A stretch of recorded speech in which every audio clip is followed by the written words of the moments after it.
Is sustainability scalable? Are enough people buying for it? Is scalability a problem when you're sort of taking care of so many back-end, aspects and processes? Chemical dyes that get released. What is microplastics in your clothing? What you wear goes inside your body. Don't think about all of that. We have systematically worked over years to make you feel that, you wear, you throw, you wear, you throw. When you're upset, you buy and you buy more.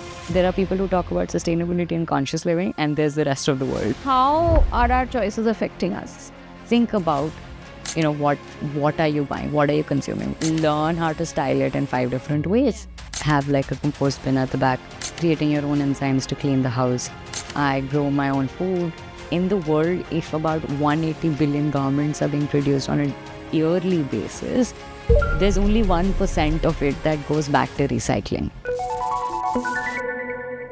Hello and welcome. You're watching FoundHer, a series where we speak to women who are building interesting brands from across the nation. Today we have with us Kriti Tula, who is the founder of Doodlage. Doodlage is a sustainable fashion brand and she'll tell us more about it. Thank you, Kriti, for joining us. Thank you for having me. And I want you to tell me about the brand a little bit and why you started it. So I started the brand, I think around 10 years back. It's a long time. I know, right? It was initially a college project actually, where it was important, like I found it important to understand what goes behind the label. And my first internship, I feel, was in an export house.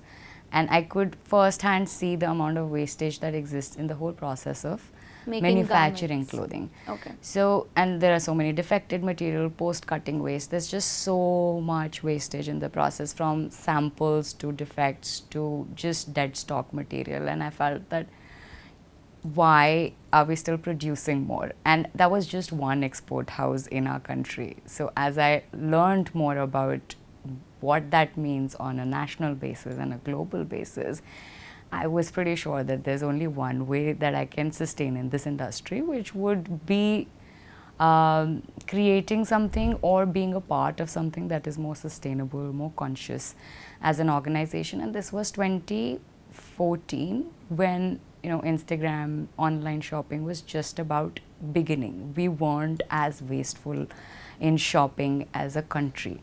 For people in fashion, they could foresee that it's going to happen. Where this trend stops. Where this trend stops. Where everybody, and especially in India, now mass consumption in India was just beginning to happen. But it had happened already in the West. It was just one step after the other, where we initially started working with just factory wastages. I was fresh out of internships from different export houses. So I realized that, I have made some connections where at least I could start working with factory wastages to begin with. Then we transitioned into, now there are a lot of recycled material. There are also explorations on new age material, which are made with wastages from other industries. Okay. So overlying feature of or USP of our brand remains made from waste. It could be recycled material from post-consumer waste, it could be upcycled material from factory waste, or it could be new age material that is being discovered from other industrial waste. So banana fiber or eucalyptus fiber or Bamberg from cotton seed oil industry waste. So the idea is to as fashion as an industry should reduce its dependence on the 5 key materials that we are using, which are so resource heavy, intensive. Yeah. So cotton, and something that is specially being grown for fashion. So cotton, which uses so much resources, viscose at large uses so much natural fiber from deforestation. So fashion can't be the reason for deforestation on your planet. Yeah. So those were, that's why we sort of now ventured into alternative material. Leather is extremely polluting, commercial wool is extremely polluting. So all your top nylon, which comes from polyester and petroleum, is extremely polluting. So all your 5 key materials that the industry is currently using is not something that we can sustain as a as a planet anymore. Yeah. So this is what we work with. Then as we grew, it was important for us to start looking at how can we work with organizations that are working with better wages. Yeah. How can we work? What goes on behind the scenes, basically. Of course. Yeah. And I mean, when even initially it was an important part of the brand, but now that we were growing, it was important for us to start looking for organizations who are coming on board are also like-minded. Yeah, with as the a vision brand. is the same. As, yeah. Exactly. So it can't be manipulating one and talking about other. Yeah. So then we started working with organizations that are either artisan-led, so an artisan themselves have sort of employed other artisans and are growing that as a system. So either artisan-led or fair wage as an organization. So it allowed us to, whatever little we do, we do it well. We do it well.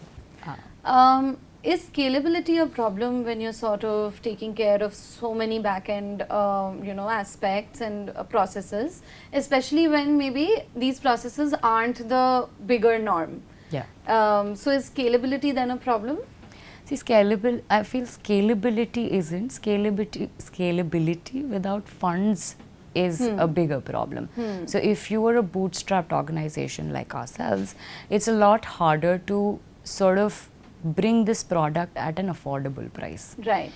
Because none of them are have reached economies of scale as a material, right? It's not something that is easily available. And if you source them at scale, or if you source wastages in a large quantity, or you source material in a larger quantity, you can make it affordable.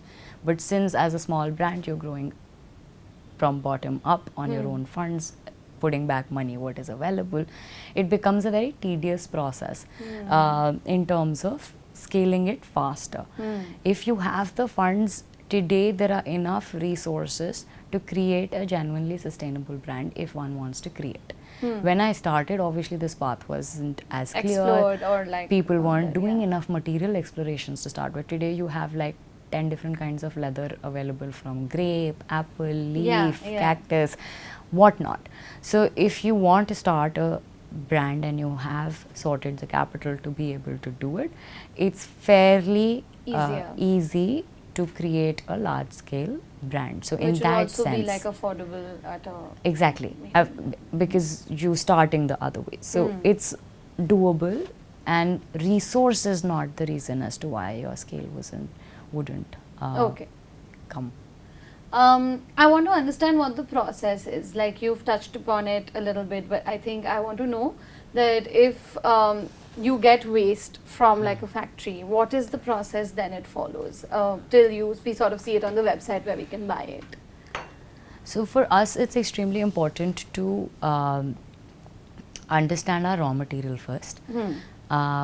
So if it's upcycled material, it would be from factories and it could be at different stage. We also work with weavers who weave back all of this waste into new fabric, which is cut strips. It's still upcycling.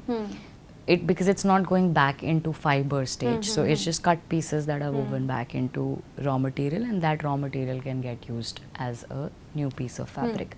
Then there is upcycling itself can be done with patchwork. We do print over, so we employ different kinds of techniques to be able to save whatever we can, and that's directly from factories.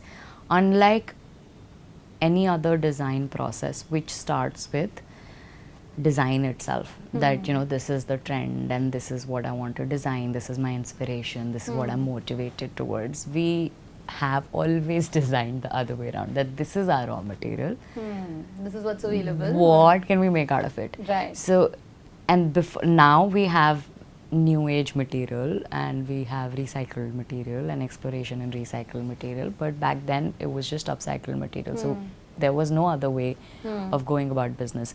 So we do select our material first, then go back to the board to figure out what the design collection could look like, and then sort of go back to creating, shooting, pitching our product. Mostly right now our focus is to build this online, and we do keep doing a lot of pop-ups to reach more people, to have like a physical Connect with consumer. We're now focusing on building community with different pop-ups and community events as well, where we're inviting people to come over, have lunch, discuss sustainability, things like that. So building a community around sustainability and looking at international partners to sort of expand with. So this is broadly where we are at. So we're presently living in a world of excesses, right? Where, you know, nobody's, I mean, the mass, if you're talking about the mass, they are wearing something twice or thrice and then maybe throwing it away and buying something, because there is so much of like fashion on sales, etc., that's just available for so cheap. So nobody is really recycling at a broader scale, if I'm talking about it. So it is definitely like a present day society is built on excesses. People, and I think it, like you said, like there was a time when those household practices have also faded away, like mending or altering or hand-me-downs. If you don't like it, you throw it. That's become the mindset. So in a sort of society like that, how are you making progress in terms of reaching the right audience and then finding new audience and also making them actually buy from your brand? So I feel there's no running away from that truth. That's something that has led us to be in a condition that we are, to be living in society of excess. Everybody needs to buy more, prove something. And we've worked, as an industry, we have worked for years to make retail therapy as a normal thing, right? If you're upset, go buy something. If you're happy, go buy something. And also, I mean, the marketing around it and the messaging around it has always been that. And systematically, we've worked as an industry to disassociate fashion with tedious. Fashion, like how fast food works, fashion, like don't think about what happens to your clothes after it. Don't think about who's making it, how much are they getting paid, what's happening behind the scenes, what is the amount of you know, chemical dyes that get released, what is microplastics in your clothing, what you wear goes inside your body. Don't think about all of that. We have systematically worked over years to make you feel that, you know, you wear, you throw, you wear, you throw. When you're upset, you buy and you buy more. So it's definitely a difficult space to sort of build something sustainable, and that's not just in fashion. That's literally pretty much everything, from food brands that are coming today. Trying to make things cleaner, Trying to make things cleaner, trying to educate people that, you know, this is the kind of things that you're putting in your body. You need to start thinking about what you're consuming. And obviously this comes from a very privileged position. In India, there's so much disparity as well. But if you are in that position where you can start thinking about what you're consuming, is all that we said. I'm not saying buy from my brand. I'm saying see what you already have and try to optimize what you can do with it. And when you're buying, think about, you know, what are you buying, what are you consuming, what are you wearing, and that's the single most personal thing that every individual can start creating a change with. There are people who talk about sustainability and conscious living, and there's the rest of the world, and it's usually that fight that, you know, how do you get more people to another side? And why are you talking about sustainability? Why are you talking about veganism? Why are you talking about consuming consciously? And then there's the rest of the world. Sustainable fashion looks like this, and fashion looks like this. Correct. Right? A dress looks like a dress. A white dress looks like a white dress. There's this white dress which has a story. It's more expensive. It's made consciously. As a brand, they're expecting you to sort of slow down consumption in itself. Instead of buying 5 pieces a month, buy 1 piece in 5 months, because it's going to sustain for longer. You can always do this brand to this day. People who have bought from us have come back to us after like 8 years and gotten pieces altered, and we've done that for them. Even if it means that, okay, somebody needs a little bit of a patch, somebody needs a little bit of, you know, somebody has a stain, somebody wants to replicate the same piece because the first one has faded beyond recovery. A lot of people sort of talk about how sustainability is so expensive, and we always come back to say that, you know, the most sustainable piece is something that is already in your wardrobe. So it's not expensive at all. You already have it. Learn how to style it in 5 different ways. Wear it more. Don't wear throw it more, yeah. alter it, exchange it with a friend if you don't like it or don't fit into it anymore. It's easier to blame it on something. I am not sustainable because it's too Yeah, expensive. yeah. I am not consuming, I'm not composting because it's too tedious. But when you take some time to make a difference, it just literally starts in your own house. Yeah.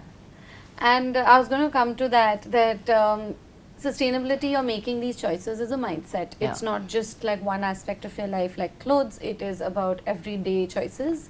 And since you're in this space and you're very truly connected, tell me a little bit about your daily life and what kind of choices are you making that are maybe different from a lot of people?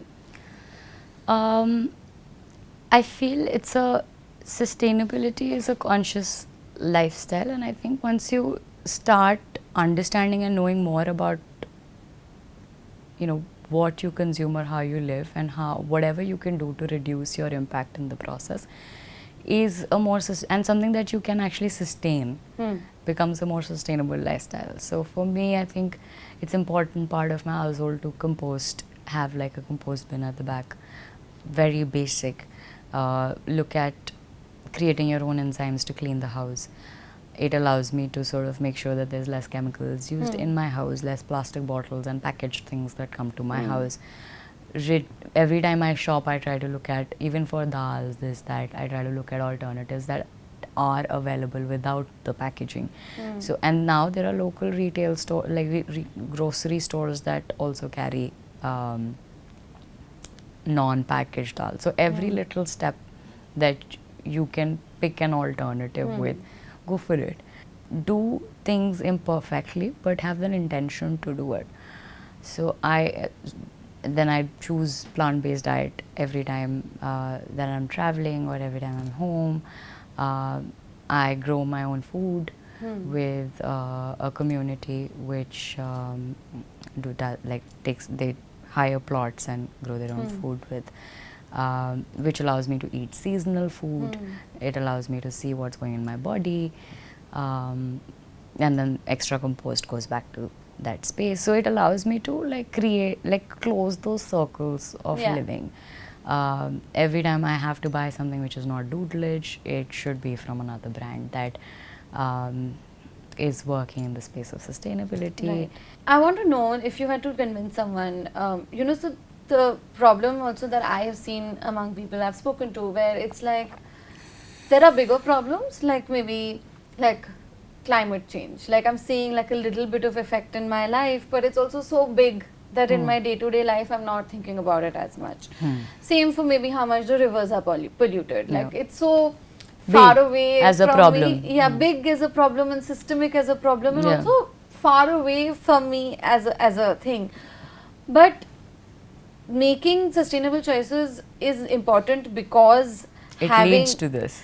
yeah, it leads to this also. The fact that like the amount of microplastics that are in our bloodstream already, there is so much of the effect, that is the effect of consuming the way we are consuming. So if you could talk a little about that even at a personal level, how are our choices affecting us?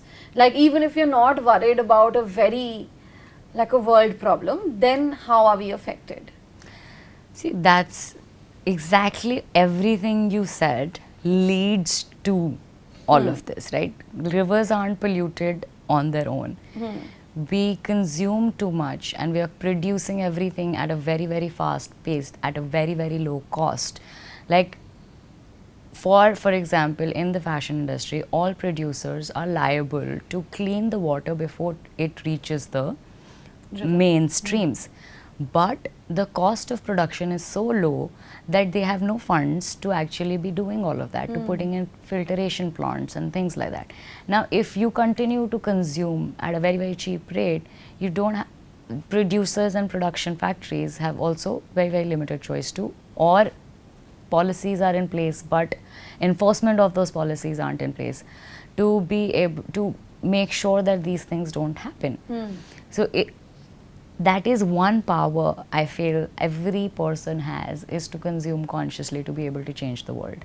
There is very limited plastic that can actually be recycled. All of those numbers on your plastic packaging shows the same thing, There are so many solutions that exist, those solutions aren't funded. So while solutions are there, till the time personal individual consumption habits don't change, Yeah. there will be no incentive for the industry to change. Right. It's a push and a pull kind of problem, right? Yeah. If you This doesn't change, then that there's no motivation for that to change. As soon and as also that I think is with its marketing and with its messaging is striving to stay alive the way it is. because they know that okay, people are concerned now. Yeah. Because okay, there are too many floods, there is Yeah. too much destruction, there is too much climate change that's Yeah. happening. So people want sustainability to take place on its own without making any real difference in their lifestyle. So producers understand that. So hence the marketing has changed. That's the Yeah. only thing that has changed Yeah. in 10 years. If you ask me, okay, how has the industry changed? Yes, there's a niche that has moved towards consuming consciously, and that niche very well knows that everything that's happening here is just marketing. So Yeah. everybody who has actually made a difference has made a difference in their personal lifestyle. Right. It's not, you can't consume your way to sustainability. Yeah. You have to slow down, step one, understand the problem, and then make your choices. Right. So even the brands have sort of realized that, okay, I need to change the messaging to be able to reach more people with the product that I'm already selling. So Right. the only thing that has changed is, okay, this has more protein, this is more, this is a protein-rich diet. When you look at the back of the cover, it's pretty much the same ingredients. Same, yeah. I also want to know, because of sustainability, right, like you rightly said, it has reached the masses and a lot of them are now concerned. There is a lot of greenwashing that's happening. There is a lot of these big brands which are known to be the proponents of fast fashion suddenly doing like, oh, you can give back your old clothes and get a discount or something, which may be a effort in like a starting point, or I'm going to ask you the same thing, that is it really changing, or is that an effort to just be like, this is a buzzword we want on our website, so we'll find like an easy way to do it? So genuinely, I'll tell you, the problem is so layered that it is impossible for one organization to solve. Right. There are a lot of efforts that the industry is making to make those changes. But like I said, till the time there isn't any pull from the consumer end, they won't and I'm feel not it. blaming or putting this into, okay, now it's your consumer's problem, and you know, producers don't care or shouldn't care. It's all about moving and mobilizing that fund, right? Right. If you're putting your money in the right place, the right things are going to start moving as well. So Right. while yes, the industry is trying to, there are enough like if you'd see in the last 5 years, there are so many new materials being discovered. A lot of them are scalable. There So is solutions are there. circularity as a system is beginning to build, but for example, recycling of clothing, there's not enough material or in clothing that can be recycled at scale at this point. So if it's a blend, if it's cotton, wool, polyester, all of these are still recyclable if they're separates. But as soon as they're You have a blended, blend, huh. it becomes a lot more difficult to process the same. There is no incentive for consumer to send back clothing to to a sorter for that to go back into raw material, which can then reduce the impact of buying virgin material. In our in the world, if about 180 billion garments are being produced on a yearly basis, there's only 1% of it that goes back to recycling. Every time I go to somebody to pitch for funds, the first question is, you know, is sustainability scalable? Are enough people buying for it? Is there enough conversation? Now larger brands are talking about sustainability at scale. How is that different from this, etc. Right. So while larger brands are talking about it, they already have so much overhead costs involved to actually be able to make real difference on grassroots level, and their systems are also set in that way that there's only those many changes that they can make. Bring in. And So yes. since it affects like so much. Exactly. Even for production, they have to produce clothes at a very large quantity for them to reduce the cost of production. Correct. Right? Now all of this garment goes to dump. If it's not bought, that's not their problem. If there's so many resources that have gone into producing all of this extra garment in the first place, not their problem. So how do you make those changes at that level? Correct. Right? So they can only initiate things like recycling programs, but how much of it is recyclable? Right. That won't change till the time your raw material doesn't change. So it's a loop. So it's a loop which is broken. Yeah. So while yes, they're trying to fund, let's say, new age material like finding solutions that they can adapt at scale to reduce their impact, that is happening. But in the meantime, there needs to be one, consciousness amongst consumer to consume alternatively, and two, funds that are going into brands that are building this or building these solutions ground up. Right. So till the time these two also don't go hand in hand, just the large scale brands won't be able to bring that change that we are looking for. What is your plan for the next few years, if I say like 5 years, for the brand to grow, and like how do you plan to do things? You mentioned partnering with international. Is that the next big thing that you're trying to? So currently our focus is to create more community events where there is offline experiences for consumers to connect back. Whoever talks about, don't even come to buy, just come to have conversations, so that there's more people talking about what we do.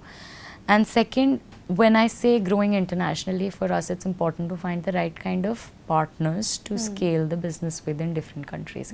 So we're working with somebody, let's say in Europe, somebody in UAE, and somebody in US, which allows us to reach those markets, but the people or the team involved has to be equally passionate about The same values. same. So which is why we insist, okay, don't pitch for bulk orders, pitch for sample collections, get orders which we'll deliver as and when your orders keep coming in. Right. So even for stores, we internationally as well, we're hoping to send them sample collections which they keep, they take orders, it reaches the client in 7 to 10 days. Right. So this again allows us to reduce our production. Right. Instead of sending them, okay, minimum order is 500 pieces, you take 500 pieces, I don't care what happens to the 500 pieces. Identify partners who understand this, and we're hoping to scale in US, Europe and UAE at the moment. Very nice. Is there anything else that you'd like to sort of add to this conversation? Oh, I think this was it sort of wraps up what consumer needs to do, what brands need to do, and where we are at this point. So I'm happy. Thank you for joining us. It's been a pleasure talking to you. Thank you so much for having me. Thank you so much for watching. If you like this video, don't forget to like, share and comment.